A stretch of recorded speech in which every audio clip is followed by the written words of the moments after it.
Aileen Wuornos is infamously known as one of America's most notorious female serial killers. Between 1989 and 1990, she found her victims while making money as a sex worker. According to authorities, Wuornos would meet the men along Florida's highways, fatally shoot them with a .22 caliber pistol, and then rob them. After police arrested her in 1991, she ultimately confessed to killing 7 men, and the media dubbed her the Damsel of Death. The jury in her first trial deliberated for less than 2 hours before finding her guilty of first-degree murder. 4 days later, she was sentenced to death. She later pleaded either no contest or guilty to 5 other murders, and overall received 6 death sentences. Aileen Wuornos was executed by lethal injection on October 9, 2002. Aileen, Queen of the Serial Killers, is a new documentary that explores Wuornos' story. Emily Turner, director of the film, joins Forbes True Crime to discuss her new project.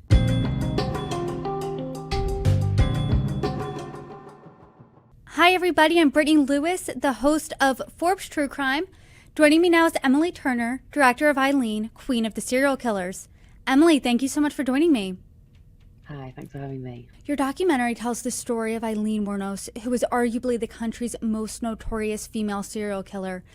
And it's been over 30 years since she was caught, over 20 years since she was ultimately put to death. So to start off the conversation, what made you dive into her story, and why did you think now was the time to retell it? So this project all comes about from access that my colleagues were able to gain to an interview that Aileen did on death row, and that was with an artist and filmmaker called Jasmine Hurst, and they were friends, so they were corresponding when Aileen was on death row. And up until that point, Eileen's kind of consistent line had been that she'd killed all of those 7 men in self-defense. And so when she granted Jasmine, who was a friend, this interview, it was really representing a kind of deviation from that story. And for all of these years, Jasmine hasn't, I think a minute or 2 has been shared elsewhere, but the 2-hour interview hasn't been given to anybody because Jasmine really wanted it to land in the right hands, I suppose. And we were incredibly fortunate that those hands were ours.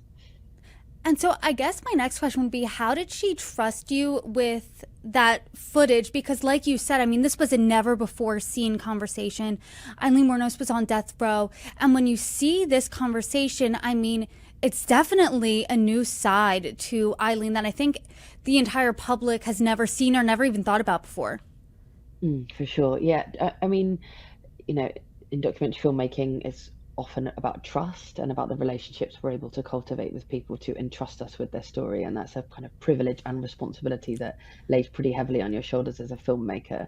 And so my colleagues, Polly Greetham and Kirsty Cunningham at BBC Studios, built this relationship with Jasmine. I believe they saw like a blog post where she was saying that she had this interview, and this kind of film is a result of like 4 years of that relationship and building that trust. And but as you say, it is a very different side to Aileen. We begin the film with her kind of walking in, and it's she's very soft, and she's talking to a friend, and that is very, very arresting, I think. And immediately, that was my first entry into directing this, and I thought, wow, this is really something, as you say, a side we haven't seen before. But then within that interview, so many conflicting and contradictory Eileens are kind of in the chair. She goes from kind of quite angry to very soft and compassionate, and she's really charming. And I think that is something that doesn't sit very easily when you're thinking about making a film about a serial killer. I think it's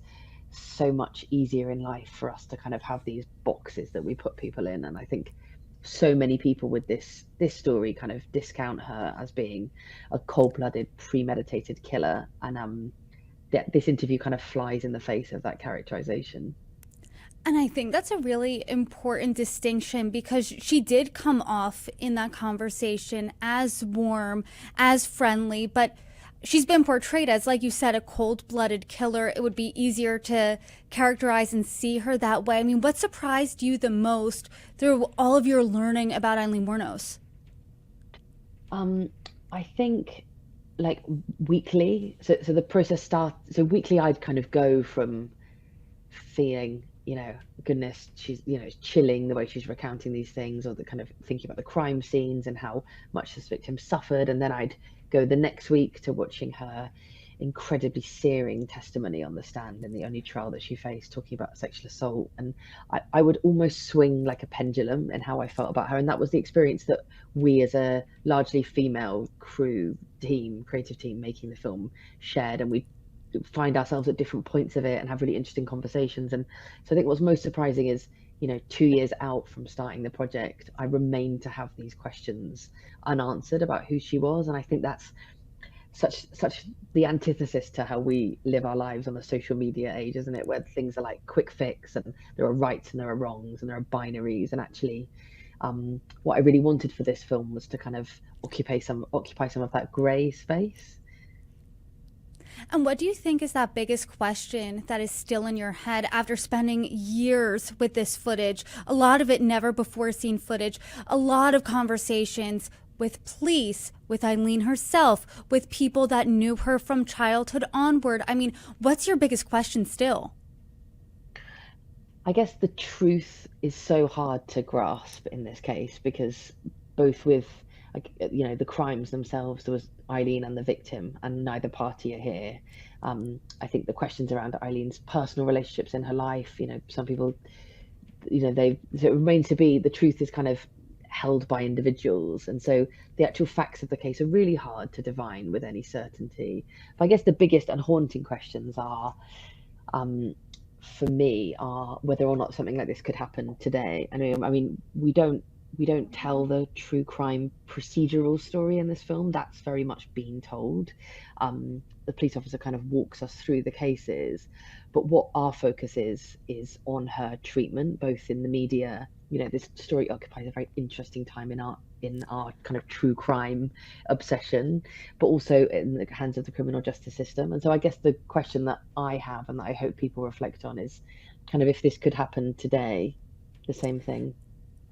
That was one of the things I had a question with, because it's just really interesting and fascinating to see the way the media talked about people, especially in the 90s, early 2000s. The documentary, one of the lines that started out was a police officer saying, "I don't know how she got any customers. She wasn't good looking." I mean, how do you think her story might have been different if what she did happened today? That's a really good question. And, thankfully, there haven't been any other Eileens. There was definitely this question at the time of like, is this what's happening to women? Are women going to start suddenly behaving like this?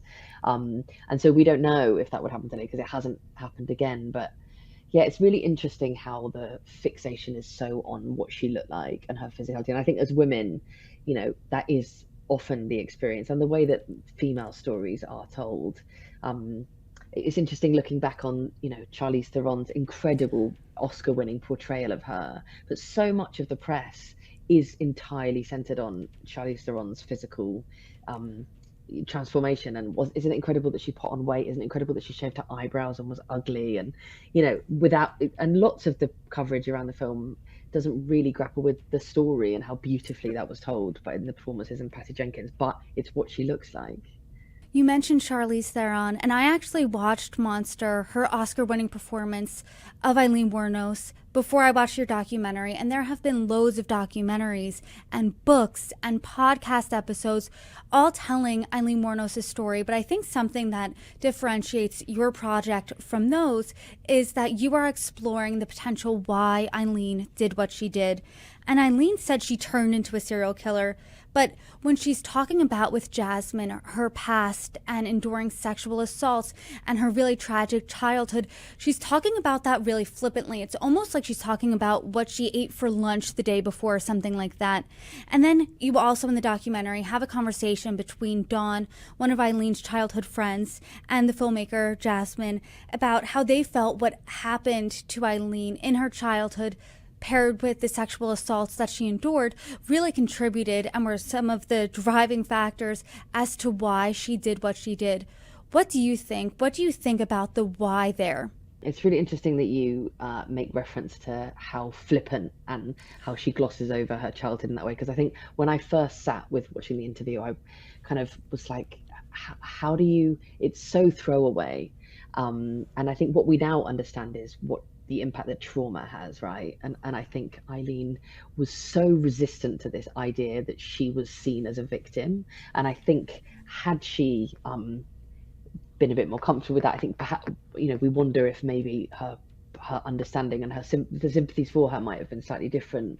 But that's certainly a hallmark of that interview, is how kind of throwaway she is about it all. And I think we understand now, that's the privilege of being 30 years down the line and looking back. It's like we have a kind of trauma informed understanding. We know that people can be both a perpetrator and a victim, and those could be two sides of the same coin.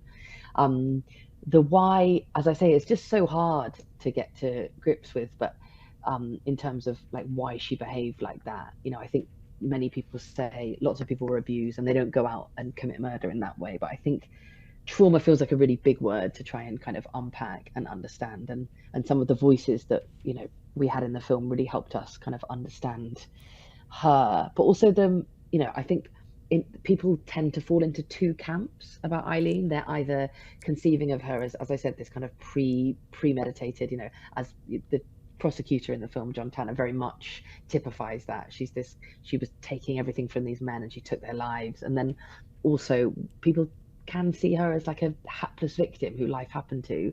And actually what we discovered through sitting with the story in the archive is that she's so much more complex than that. She's really aware of her notoriety and her celebrity and kind of enjoys it. And there are much thornier, complicated sides that those characterizations don't do justice to. To that point, I think that a lot of the headlines at the time really put her in a box, right? I think she was called something like the highway hooker. The big words, the buzzwords around her were lesbian, prostitute, serial killer. And I think to your point, I mean, those are almost like two-dimensional, and she really was this three-dimensional individual. Do you think that's what's most misunderstood about her? Yeah, I think so. I think it's we have various moments in the film where you're hearing snippets of the news coverage, and it's pretty like shocking to hear it now, wild, boozing, lesbian, prostitute. It's like you wouldn't use terms like that today. And so I think she was very othered. She was seen as someone who's not really like us. And I think that's a much more comfortable way of conceiving of her, rather than admitting that she was kind of made by her circumstances in her life. And I think under there, what she did is awful, and we were always very clear we weren't making an apology piece for her. Like, that isn't what our role was and the purpose of the film. But underneath there is no denying that there is a human, there is humanity. She was subscribing to National Geographic on death row and learning and writing, and she had relationships with people. And I think it's pretty easy to discount people because it's really uncomfortable to look at actually what caused the behavior. And to that point, I mean, I don't think this documentary at all is apologizing or making excuses for what she did or what she confessed to at all. I think it's just diving past the surface level of who Aileen Wuornos was. And when you're thinking of that, and when you have on the forefront of your mind, hey, I don't want to make an apology piece for a serial killer. I mean, there are clearly plenty of victims in this story. And I read another interview that you did, and you said you reached out to their families. So how did you remember them and the victims here while also focus on her story?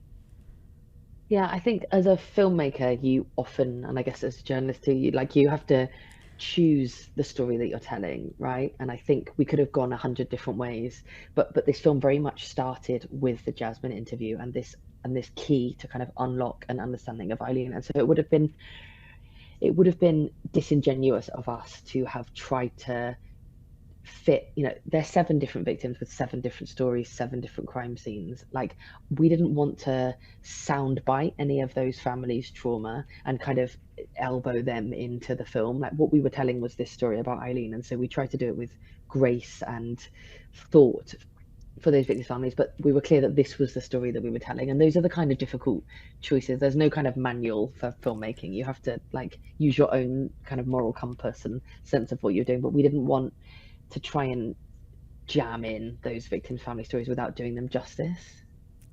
And you were really respectful in telling this story, but it seemed like at the time that Hollywood was really chomping at the bit to get a piece of Aileen Wuornos' story.